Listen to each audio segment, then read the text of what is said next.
Team India captain Suryakumar Yadav అసలు అవుటే అవ్వలేదా? క్యాచ్ పట్టాక బంతి నేలకు తాకిందా? ఇండియా వర్సెస్ న్యూజిలాండ్ 4th T20Iలో టీమిండియాకి అన్యాయం జరిగిందా? అవును boss, in form batter Suryakumar Yadav catch అవుట్పై సోషల్ మీడియాలో దుమారం చెలరేగింది. యాక్చువల్గా ఏం జరిగిందో పూర్తిగా వివరిస్తా బాస్. 216 పరుగుల టార్గెట్ ఛేదనలో టీమిండియా ఫస్ట్ బంతికే గోల్డెన్ డక్ రూపంలో అభిషేక్ శర్మ వికెట్ని కోల్పోయింది. దాంతో క్రీజ్లోకి ఎంట్రీ ఇచ్చాడు సూర్యకుమార్ యాదవ్. 2 4లు కొట్టి మంచి టచ్లోనే కనిపించాడు.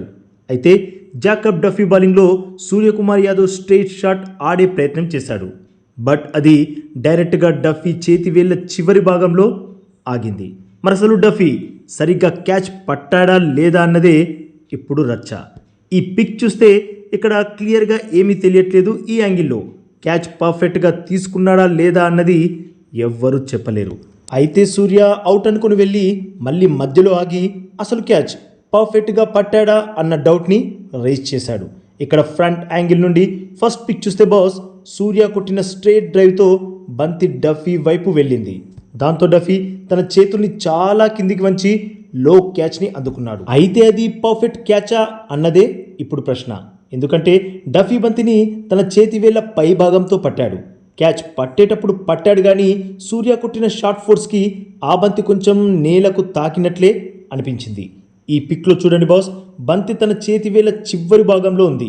గ్రౌండ్కి బంతికి మధ్య గ్యాప్ ఉన్నట్లుగా అస్సలు అనిపించడం లేదు. ఈ పిక్లో చూస్తే సూర్య కొట్టిన షార్ట్ పవర్కి డఫీ క్యాచ్ పట్టాక తన చేతులు కొంచెం వెనక్కి వెళ్ళాయి. ఆ టైంలోనే బంతి నేలకు తగిలిందని చాలామంది అంటున్నారు. జాకబ్ డఫీ క్యాచ్ని కరెక్ట్గా పట్టలేదని, అనవసరంగా సూర్యని అవుట్గా ప్రకటించి ఎంపైర్స్ బ్లండర్ మిస్టేక్ చేశారని, దీంతో టీమిండియాకి చాలా అన్యాయం జరిగిందని సోషల్ మీడియాలో రచ్చ గట్టిగానే చేస్తున్నారు. మరి బాస్, మీకు ఈ క్యాచ్ చూస్తే ఏమనిపిస్తుంది? క్యాచ్ పర్ఫెక్ట్గా పట్టాడనే అనిపిస్తుందా, లేదంటే బంతి నేలకు తాకిందని అనిపిస్తుందా?